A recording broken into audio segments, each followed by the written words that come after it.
I say this country is very, very imperfect, you know, and we've never seen more of a divide right now than we have since the Civil War in the country. But yet there are thousands upon thousands of people at the southern border lined up, ready to come in our country. Why is that? Because we have law and order, and we have police officers that are holding the line every single day and standing up for democracy. And that's what makes us unique in the United States of America. The only way we keep that whole is to have the trust from our community.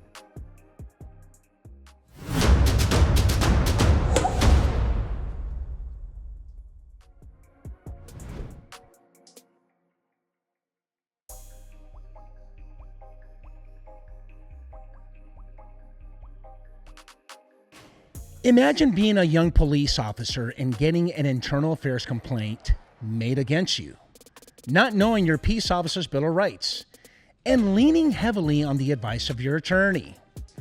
Also imagine being a young corporal or training officer working in internal affairs, being tasked with major renovations of past practices of discipline, and weekly briefings with command staff about all accused employees in the Los Angeles Police Department. Our guest today not only happens to be a friend of mine, but we work together in internal affairs. Welcome to a special episode featuring Chief Rex Ingram, the esteemed 36th Chief of the Caldwell Police Department. Join us as we delve into Chief Ingram's illustrious career, transitioning from nearly 17 years of dedicated services of the LAPD to his current role in the city of Caldwell. Recently serving as a lieutenant watch commander, Chief Ingram proudly contributed to public safety in diverse areas of Los Angeles, from the San Fernando Valley to Koreatown and to Hollywood. Throughout his tenure, Chief Ingram had pivotal roles, including patrol sergeant, vice unit of officer in charge, human trafficking task force commander, and more. Let's embark on Chief Ingram's journey, from his early days as a patrol officer in South Los Angeles to becoming a leading expert in criminal street and prison gangs, and learn about his pivotal role in co-authoring the Green Book, a nationally accepted guide for supervisors conducting internal affairs complaint investigations. Don't miss this opportunity to get an exclusive glimpse into the remarkable career and contributions of Chief Ingram, a true leader in law enforcement. Tune in for an engaging and insightful episode. Welcome to Internal Affairs, a police podcast. Let's go. Welcome back to Internal Affairs, a police podcast. Rex Ingram. Bro, thanks for showing up, man. Hey, the pleasure is mine, man. It's good to see you. I haven't seen you in forever. That, and you know what, when we talked, I know you just happened to be in town, and you know what, I really appreciate you coming in, because I know you and I worked internal affairs together, we'll get into, and I know how important this is to you, as it is to not just me, but to a lot of people who have this misconception about internal affairs. Yeah. Okay, so let's get to it. All right. On a scale of 1 to 10, 10 being the highest, rate the importance of internal affairs in a police department and why. I would say, I is a necessary evil, so I would say it's a 10. Absolutely a 10. The entire purpose of our profession is the difference between good and evil in this country. And if we are the thin blue line, like we like to call ourselves, between right and wrong, and we lose our professionalism, we lose our word, our credibility, then we have nothing left. Yeah. And so we need people, because we are people, right? And sometimes we're our own worst enemy.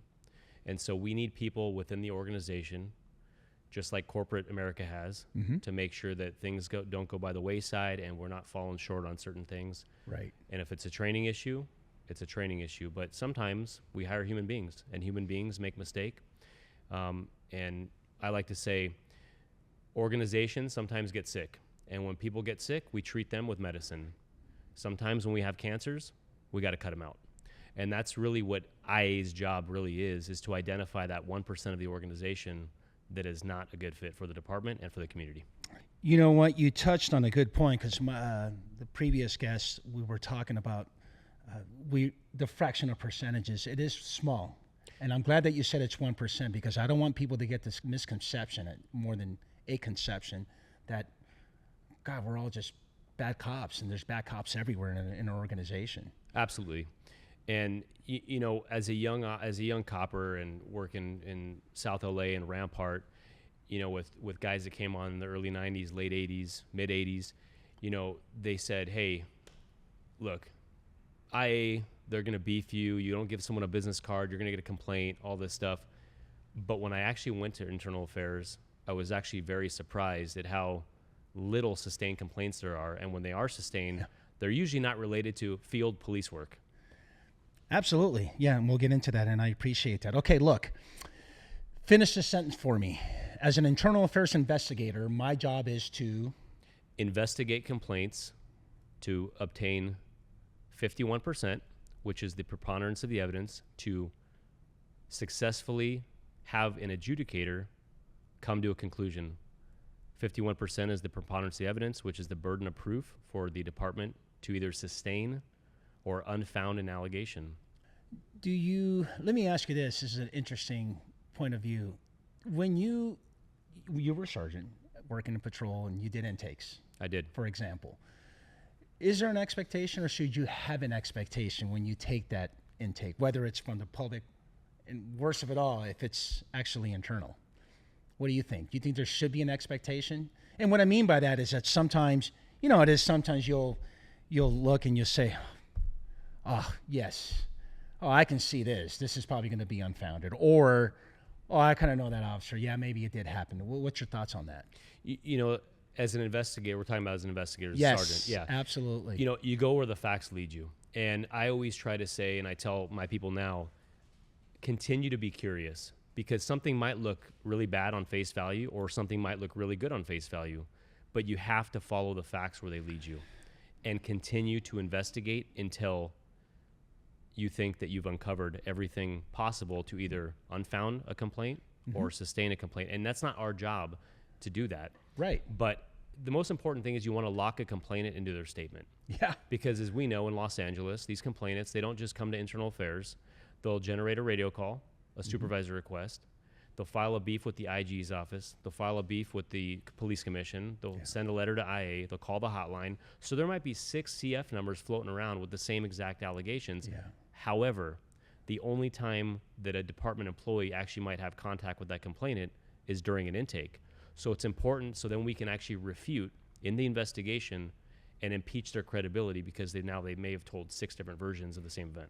Oh, absolutely. Yeah. The portals Absolutely come from different angles. And, you know, I was just talking, we just had a supervisor seminar with Savage Training Group, and, you know, I only had like an hour to present, hey, you know, take our course. And one of the things I touched is you got to lock them in on a statement. Yeah. Let me ask you a follow-up question to that is, in your experience, have you had something at intake?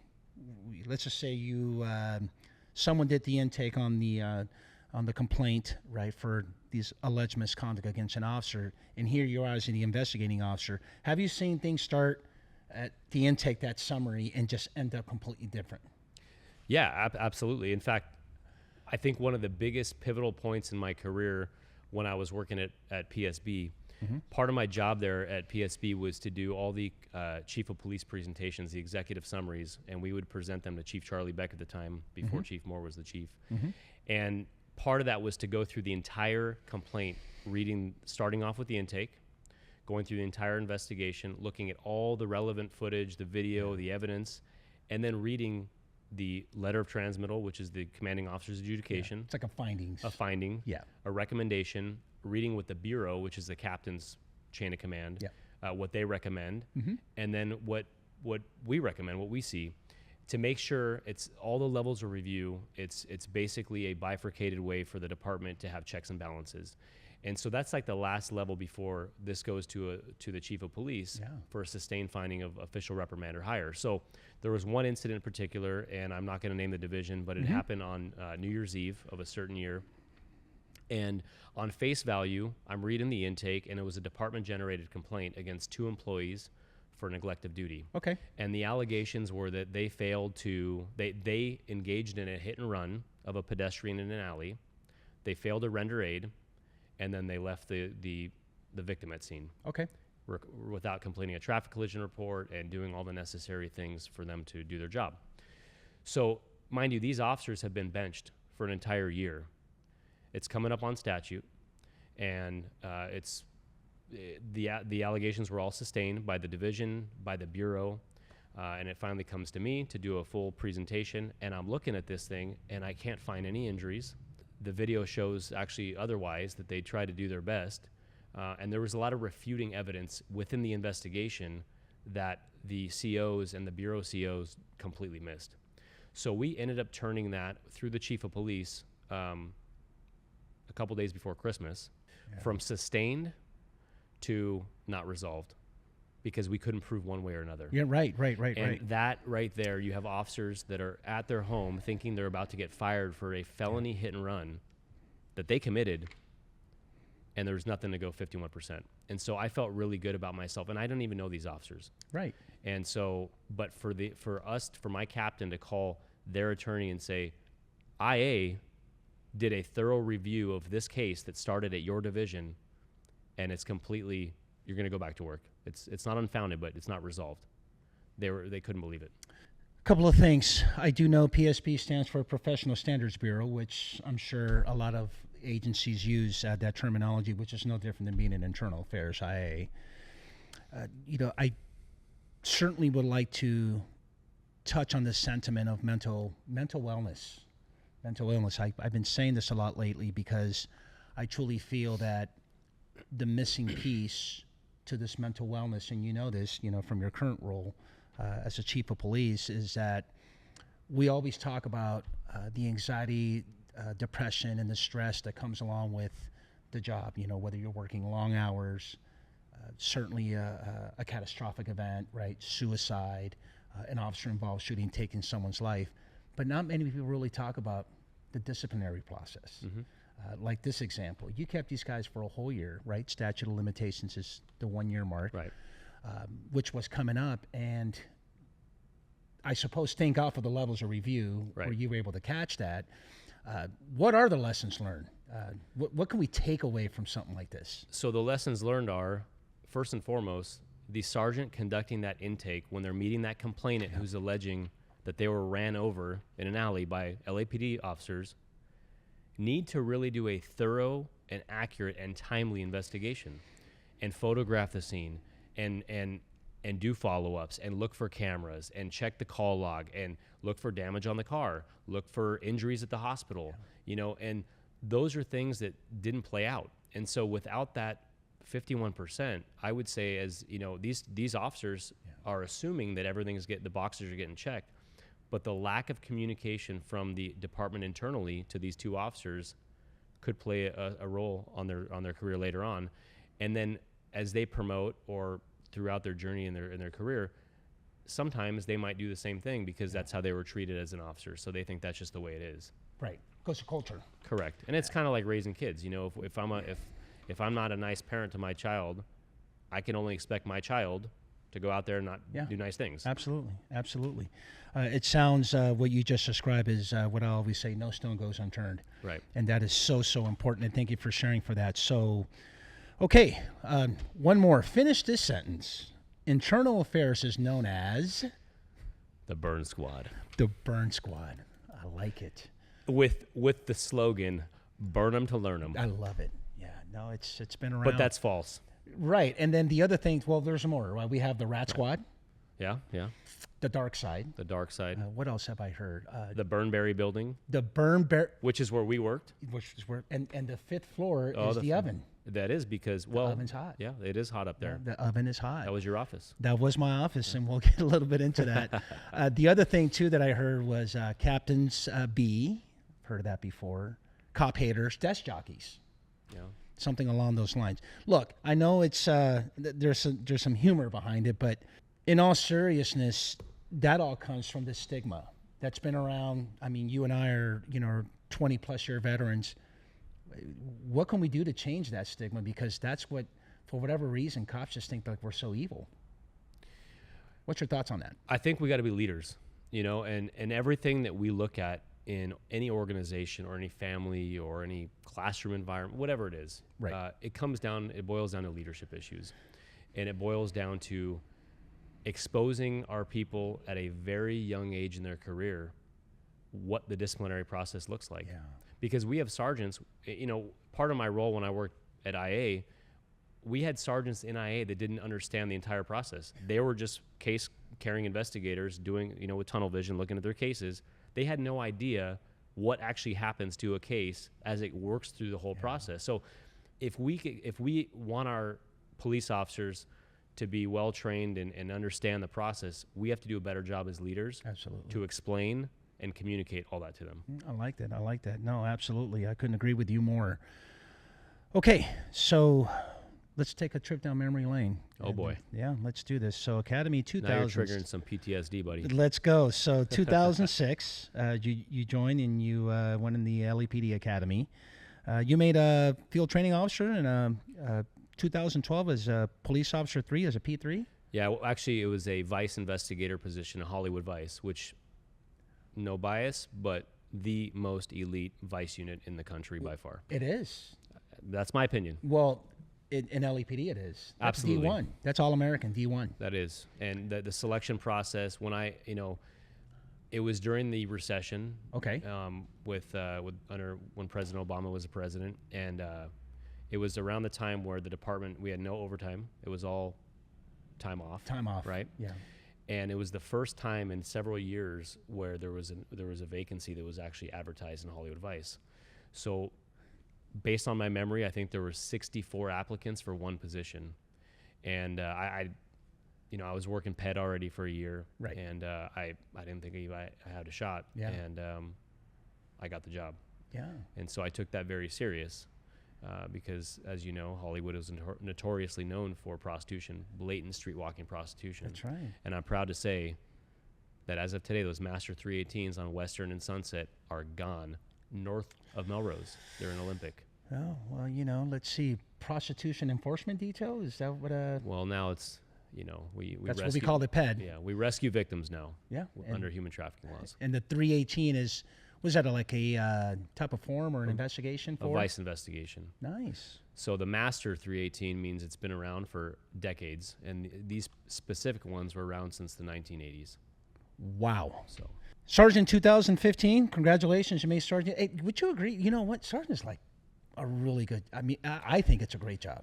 Because, and the reason why I say that before you get into that is I really feel like, I understand you can do patrol and be a supervisor and do all that stuff, but you can actually like gain some expertise and they'll leave you alone, man. The lieutenant's like if you wanted to quit, like being like the taser expert, well, I'm quitting. Whoa, you can't quit because who's going to do that job? Right. Not the lieutenant or the captain, right? I mean, what do you think? Well, to go back to your first question, Sergeant is the very best job in any department, and it's the most critical and most needed position in any department. Why is that? Well, because you have the most interaction, not only with the line staff, the worker bees that are doing all the work, doing a thankless job, doing the Lord's work. Yeah. But you are that motivator, you're that counselor, you're that mentor, you're that therapist for those officers. Yes. You're their coach, you're their guide. Sometimes you're their daddy. And sometimes you got to take the Xbox away and say, nope, you're not going to work with your best friend because you know what? You're going to end up at internal affairs. Like I did. Yeah. So sometimes you got to play that role. And but it's also the most rewarding job in any organization because you have the ability to lead people through the most critical times and the most significant crisis, and critical incidents. Thank you for sharing that. I know that, let's see, I know you made lieutenant in 2021, and congratulations. I know you left the awesome city of California and you took a chief of police spot in July of 2022. Look, I want to go back to you when you were police officer 3 because that's when you and I met in internal affairs. What I do remember is you worked in the area office where the captains were, and I knew you were important. Far from that, buddy. To me, I knew you were doing something very, very important. Why don't you kind of share with us, I do know there was somewhat of an evolution in terms of practices. Because, look, what happens is, and one of the reasons why I decided to do this particular podcast is because people do have a really, they interpret internal affairs to be one way. We come from a big, big machine. Granted, you're talking 9,000 plus. So kind of walk us what you did in internal affairs. So it's very interesting how I actually got there. I spent most of my early career down in South Bureau, Rampart. I did a little time in Foothill in the Valley. My entire dream was to go to air support and to be a pilot one day and retire out of air support and sail off in the horizon, no pun intended. Right. But once I made P3 in Hollywood, in Vice, that kind of set that aside. Mm-hmm. And I was going down a dark path in Vice. Mm-hmm. I was not the father to my newborn twin girls that I should have been. I wasn't the husband that I should have been to my wife. I was choosing to, hang out with the boys and do things that 25, 26-year-old guys do on the job. Mm-hmm. And not everyone, obviously, but that unit was very, very skilled and very specialized in what we do. And we had a lot of trust and a lot of autonomy to do our job. But there was a new shift in command. I worked for Captain Ingram at the time, phenomenal human being, phenomenal woman leader who ended up being an assistant chief later on. And there was a big command change in the department, and there was a new deputy chief in Professional Standards Bureau who I had never met before. Mm-hmm. And she had heard about me, I don't know how, through the grapevine. And one day I get a call, and she's asking me about a lieutenant that I had worked with. And I gave her the real scoop. I said, hey, this person's not a saint, but they're a great leader. And they demand excellence, and they have a moral compass. And a lot of people might not like that kind of style of policing or leadership, but they do things, and they're kind of gruff about it. Mm-hmm. So that kind of resonated with her. Fast forward, she calls me and says, hey, we're creating 5 P3 positions at Internal or Professional Standards Bureau. Which is unheard of. To basically assist the commanding officers within the Bureau, the captains, and they're kind of at the direction of the deputy chief. And she said, it's probably a good opportunity for you to see what we do here.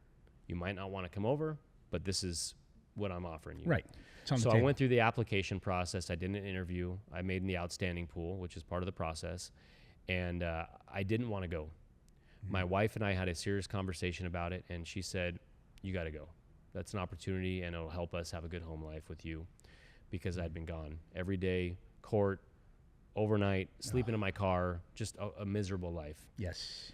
Looking back now, right? I thought that's what all cops do, So on Saturday night, the last night of the deployment period in Hollywood, I'm picking up prostitutes on Western with grown out hair, with a beard and whatever.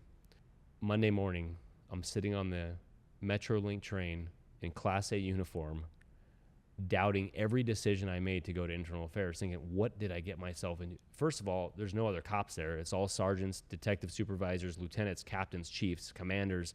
What am I doing?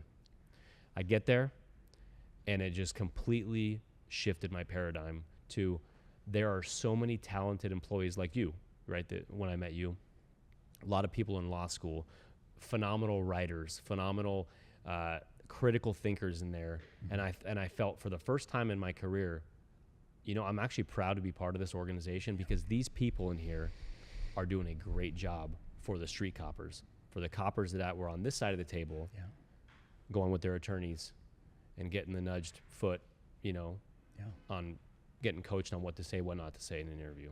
Oh, yeah. Oh, absolutely. I do know when you got there, we talked a little bit before we got on this episode about the Green Book. Tell me a little about the Green Book, because I had to ask you for a second. I'm like, well, that's got to be the supervisor's guide. Yeah. And I know you knew every single case, no any different than the ones that were facing termination. And, of course, you can agree with the quality of the cases, knowing that you've reviewed things from soup to nuts with a fine-tooth comb, A through Z, if you will. And this is one of your highlights. I mean, what did it entail? I mean, why was this guy for supervisor so important? So to the average street copper, it's all irrelevant. Correct. But to my life, for 2 years while I was working on this project, it sucked the life out of me, man. And commuting on the train, highlighting, editing, removing things, was a toll, right? But I'm glad that it's coming to fruition now, because we're talking about it 10 years later. Yes, we are. But basically what the Green Book was, the last time it was updated, I think, was in 1998. by Chief Bernard Parks, and it is basically the supervisor's guide to conducting a complaint investigation. And so when I first started I started at Criminal Investigation Division as one of his adjutants, which is basically the sworn assistant for a commanding officer. He was then promoted, went down to the Administrative Investigative Division. He took me down with him. I started off doing all the statistical data and researching and kind of just getting to know people and then reviewing cases. And what I was always told, I worked Rampart, and Rampart has a very high tradition to uphold, and they want to break that stigma of the scandal and all the things that happened a couple years before I got there. Right. And so they said it was the little things that got LAPD into a consent decree. It wasn't the big things. It was the little things. Correct. It was not checking the boxes and dotting the I's, crossing the T's. So taking that basic concept, I took my job very serious. And when I was going through these complaints, I saw a lot of issues. Sergeants not asking the right questions, lieutenant watch commanders missing someone's name, misspelling an officer's name, just little things like that. Yes. That, as you and I know, if that's a traffic ticket, we're going to lose in court because that defense attorney is going to say, what else is wrong with the ticket? Exactly. Right? How did you know my client blew that red light? Exactly. So that morphed into, this guy may have come from Hollywood Vice and might not have a college degree, right? But what he does have is he's got the heart and he's got the motivation to do the right thing and to turn over the stones and to get to the bottom of the matter and the truth of the matter. And so that turned into, we need you to work on this green book. I didn't even know what the green book was. So I worked with my partner, and she was very instrumental because she was a lot smarter than I was. Maybe I was the motivator in that project, but we did a very good job of knocking that thing out in 2 years, which is still being used today. And if you look at the green book, the last year it was revised was 2014. And I'm very proud of that. I used it. Thank you. You're absolutely 100% right. Look, when I teach at Savage Training Group, I try to tell, well, you should know this. You lead a small agency, but there's so many small agencies, which fine, you want to come and I'll teach you how to do an intake, how to, do an entire internal affairs complaint investigation. But we do need guides, and we do need some structure. And you'd be surprised. I mean, we have Lexipol, and I tell them, Lexipol doesn't really have much that what you need. So I thank you for that. I know I use it, and I still have partners in internal affairs like you do that are using that green book. Let's move on. Look, I want to talk about a complaint you and I have been talking about that you suffered, if you will, when you were a young police officer. I want you to share that, but I know as a lieutenant, and we'll kind of get into this too, because as a lieutenant, you were an adjudicator. Yes. I know you wrote many findings, letter of transmittals. We call it LOTs only because it's like the Navy thing that we adopted. But basically, it's just you pretty much coming to some decision making and letting the chief know, hey, it's going to be sustained or unfounded. Here's a reasoning, and it's got to be really, really written to the point where it's not so biased and so forth. And I know we'll get into you being a chief of police, and I'm sure everything that you've experienced really helps out in your role, your present role. So let's talk to me, man. I'll give you the floor. What happened when you were a young officer that we can learn from? So January 28th, I don't remember the year, but I was a P2, but I remember it was 128, and that's the form number of the complaint forms in LAPD. So you got a 128 on 128. I'm going to use it as a thumbnail. And 128 on 128. I like that. Yeah, and I don't know if I suffered. Suffering is, that was just my word. But I'll say it hurt a little bit because I always try to do the right thing, and I try to be a leader for junior officers and just treat people with empathy and compassion and respect. And so, without belaboring this, long story short, we were working a Z car. And we were up in the valley, and it was busy. It was really busy. The division was falling apart, and so I was working with a brand new P2. Now, at this point, I probably had 5 years on the job. So, back then, 5 years, hey, man, that's a lot of time on the job for a young P2, right? You got a hash mark, you're rolling around, but it's not, and I tell my partner, I'm driving, I say, hey, clear us for calls, tell them we're available for calls, we're done with our mission. Let's help patrol because I don't want any outside units coming to our division. Right. So he's like, Roger that, sir. So the first call we get is a trespass suspect there now at a trailer park. And the suspect is described as a male white, and he's got a dog. And he had been kicked out before. Essentially, he was experiencing homelessness, and he was trying to get back in the trailer park. Mm-hmm. So we end up going out there, and we make contact with, and I won't say his name, but his name could be a major automaker in the United States. Got it. His full name. Got it. So I thought that was very ironic, and I thought it was kind of a cool name. And so we make contact with him, and he's not uncooperative. He's just not nice. And basically, I tell him, I said, hey, dude, look, the people don't want you here, man. I don't want to take you to jail. He had a warrant for, I think, $400, $500. Uh-huh. And the division's falling apart. It's just not going the way. I said, look, dude, if I take you to jail, your dog is going to go to the pound. And I'm a dog lover. Something's going to happen to your dog. You're probably not going to get him back. And this isn't the outcome we need for you. I'm trying to resolve this situation, right? Mm-hmm. Now, did I commit misconduct? Yeah, because the law says in California, I shall take this guy to a judge because he's got a warrant out for his arrest. But I'm trying to use spirit of the law and really de-escalate this guy to just complying with us and getting out, right? Totally. It's not the crime of the century. The PR was happy with us just having him leave. So the words I told him were, if we take you to the jail, you are not going to fit in. You're an elderly man. It's going to be a hard time for you in there. There's gangsters in jail. There's all kinds of not so nice people in jail. And that's not the place for you, essentially is what I told him. So he says, thank you very much. This is before body cameras, before digital and car video. It's our word, right? Yeah. We're police officers. So I get back to the station, and the watch commander says, hey, Ingram, did you make contact with a gentleman by the name of? And I said, yeah, why? Is he making accommodation for not taking him to jail? Like, sorry, Sarge, I should have taken him to jail. I'll take the hit, right? Right. And he's like, no, he's saying that what he said was, you're going to take him to a different part of the city where they don't like his people, and he was going to die. And I'm like, Sarge, that's not what I said. He goes, well, it's going to be a complaint, so I'm not going to interview you. I'm not going to talk to you about it.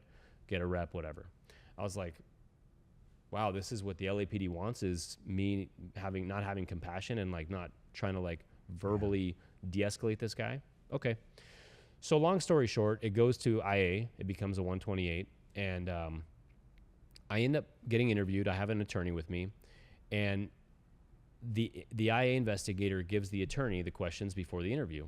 And they're very simple. They're very straightforward. Yeah, this is not a hard case. The question was, did you say, I'm going to take you to a different part of the city where they don't like your people and you're going to die, whatever?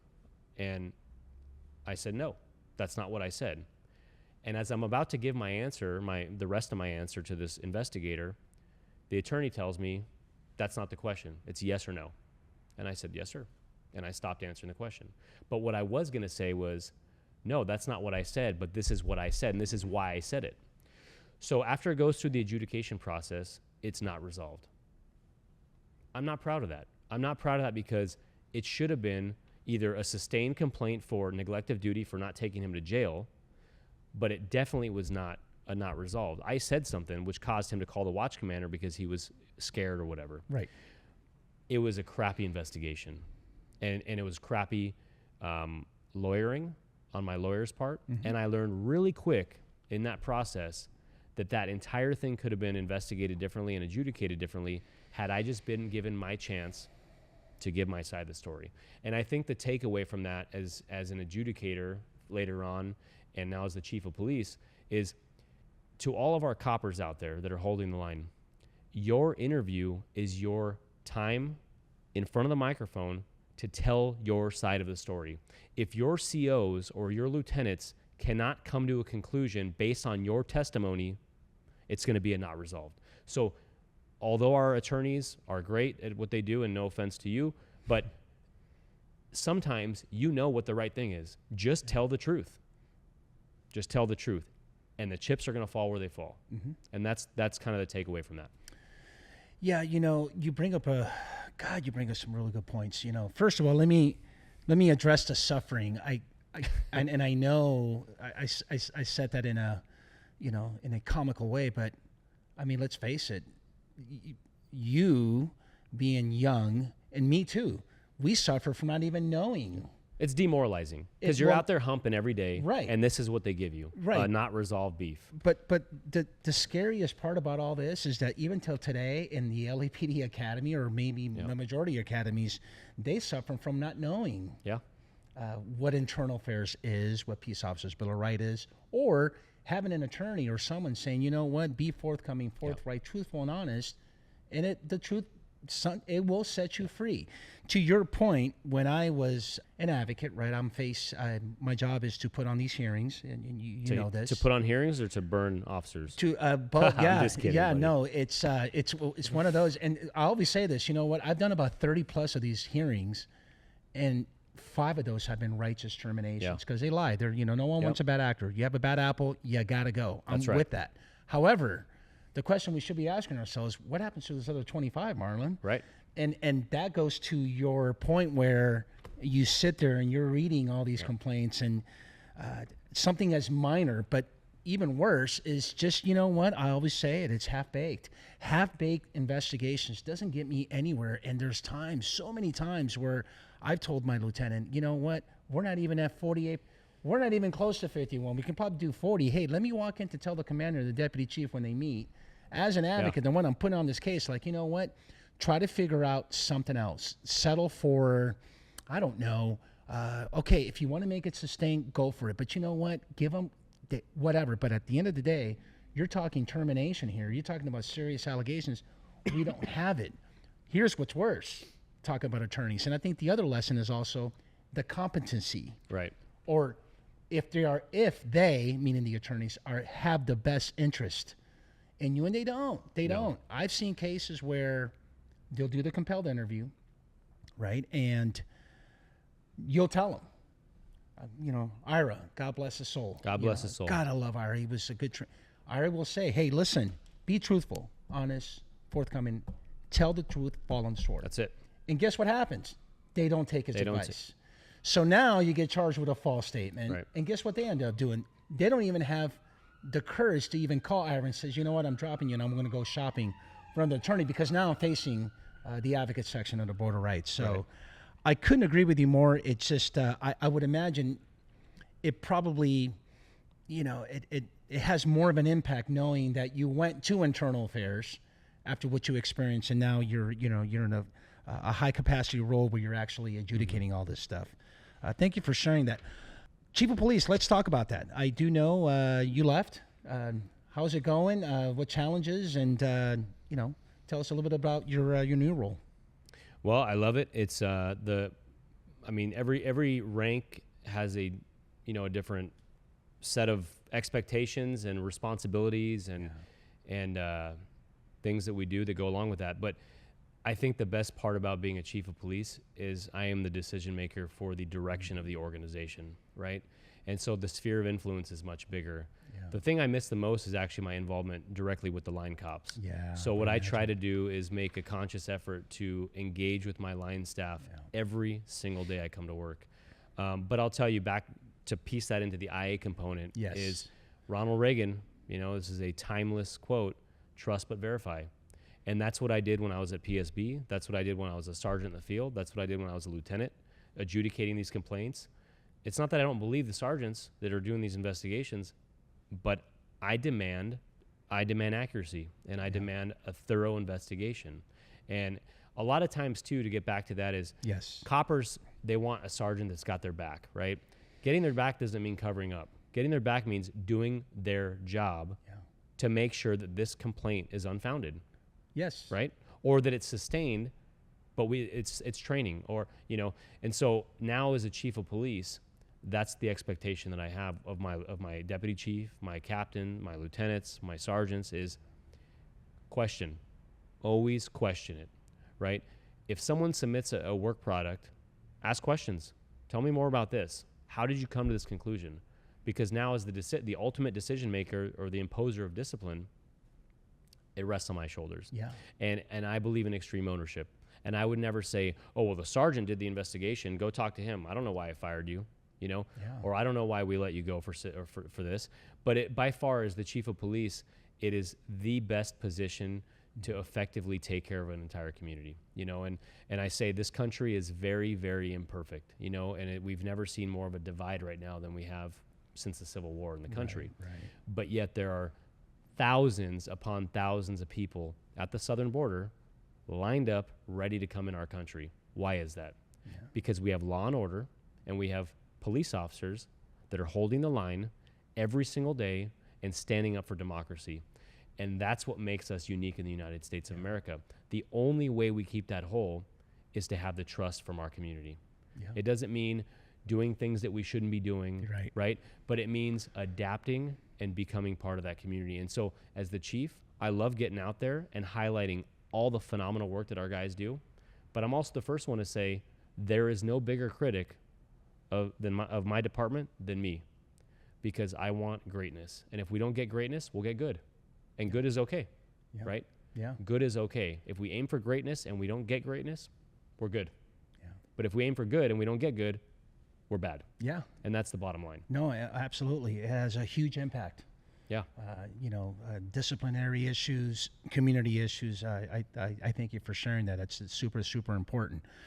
All right, man, now it's time. Let's move on. Anything else before we leave internal affairs? Because moving on to the next segment that you would like to share. Or I would just say, if there's any sergeants watching this, do your job, ask the tough questions.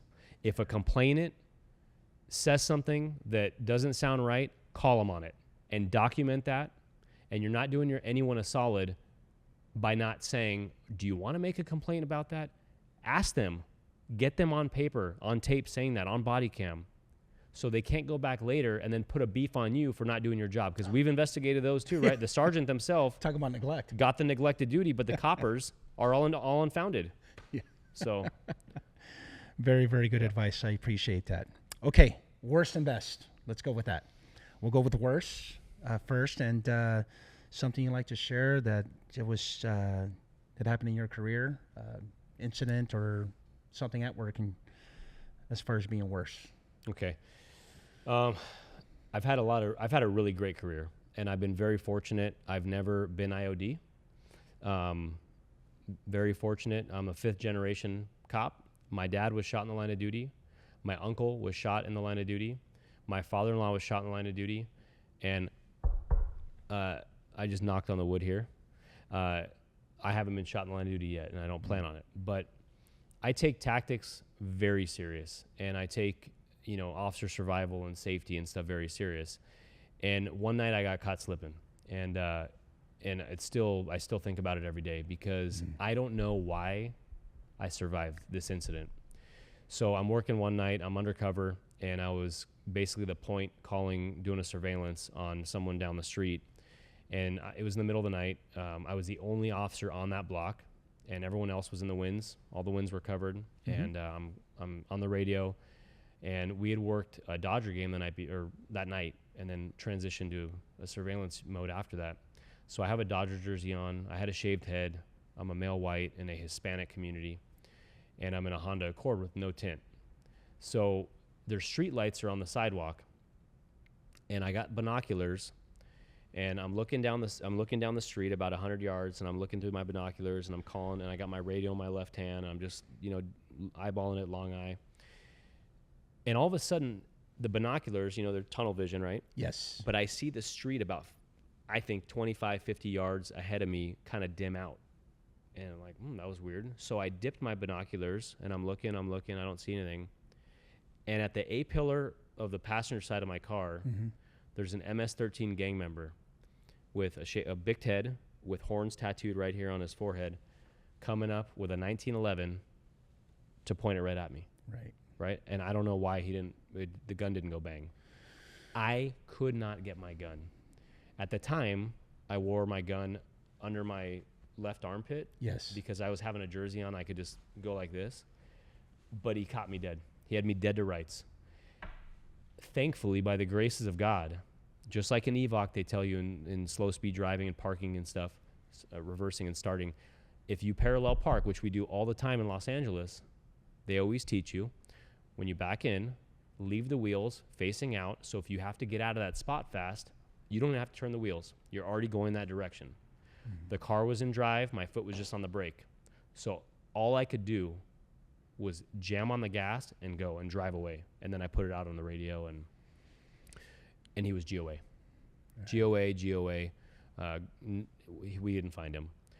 But that literally, I saw the devil right there, 4 feet in front of me at the corner of my car. And I don't know if he pulled the trigger. I don't know what happened, but the gun did not go bang. And I felt hopeless and helpless. Yeah, that's a heavy burden that you carry till today. Yeah, thanks for sharing that. I appreciate that. All right, let's go with Bess. Give me something rewarding, Bess. Well, I'm going to talk about Caldwell PD, and the success there so far. I love LAPD.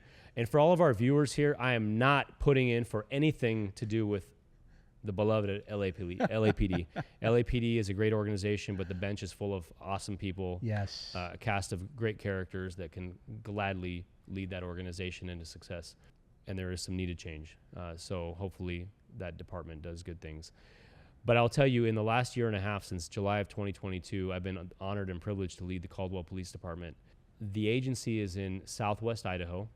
It's about 20 miles west of Boise, near the Oregon border. And it's a super, super tight-knit community.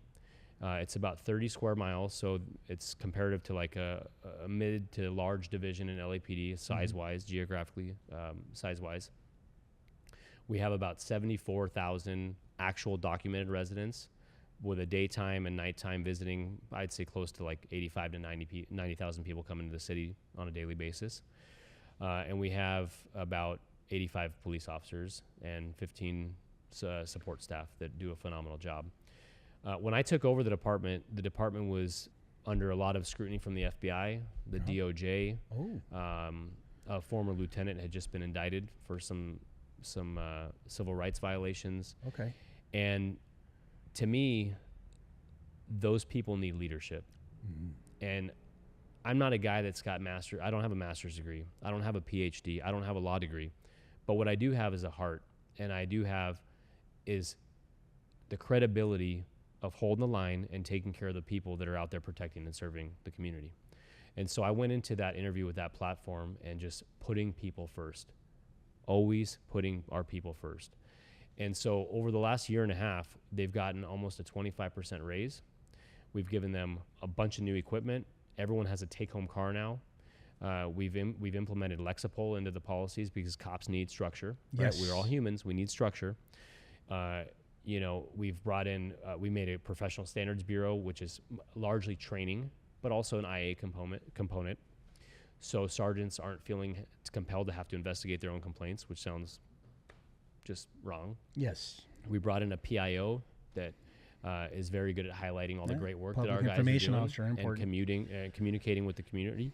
And just a lot of really good strides have been made. And we've increased our operating revenue budget, our expenditure budget, from $13.9 million to just under $18 million. So $4 million in basically a year. Increased our training from $67,000 to $270,000.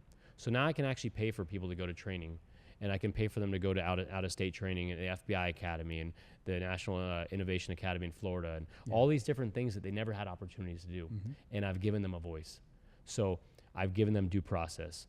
A lot of the things that they had there at Caldwell, they didn't have due process. They didn't have a voice in the process. And, if the chief didn't like you, or if someone didn't like you, you're gone. Yep. Because Idaho's a right-to-work state. We don't have the LAPPL. We don't have a border rights process. But I try to emulate some sort of due process to give them that fair voice. But I can tell you that, I review every investigation, and I'm proud of the fact that we do everything we can to hire and promote the very best employees. And, the community outreach and the community support has been instrumental in the success of our agency. So, amen to that, man. You know what? I'm happy to know that you're there. Not only you're just a friend, but a former colleague, and they're in good hands, man. Thanks, I brother. really appreciate that. Hey, look, we're almost at the final segment of the show. Parting words, man. I'll leave the floor to you. Imagine there is a young officer who's trying to promote to sergeant. There's probably someone who is preparing to come on this career. There's probably a sergeant that is going to prepare to try to promote for lieutenant. What kind of advice we can give the audience? This is still the most rewarding career out there, you know. And I just had this conversation yesterday with a P1 in Southeast. I went into Southeast Station and I saw some of the P3s that I worked with when I was a sergeant there. And this kid was right out of the academy, and I looked him in the eyes. He stood up and I said, "Hey buddy, don't get discouraged. This is by far the best profession. You're in one of the most elite organizations in the entire world. People come here, like the people I was with, to come watch how you're so successful." And I said, hold the line. Continue to hold the line. We're going to go through hard times. We're going to go through good times. Yeah. And it's a marathon. Mm-hmm. And lead with the heart and just do the right thing. And I would tell new sergeants, like I said before, do your people a solid and just do your job. That's all I ask. Just do your job. Yeah. Hey, man. Thanks, Marlon. Thanks. When do I, South Idaho? Where do I catch a flight? What airport do I catch a flight? Los Angeles International, Burbank Airport. Okay. Right to Boise. So it's Boise. Yep. And then from there I go. You just walk right down one set of escalators. Okay. You make a quick left turn. Mm-hmm. The rental cars are right there, buddy. Okay. You're not going to have people hounding you at the door and peddling you and all the nonsense that happens down here. You're not going to see homeless encampments and stuff. Okay. You're going to get in that rental car. You're going to drive 20 miles to Caldwell. 20 miles. And it's free America.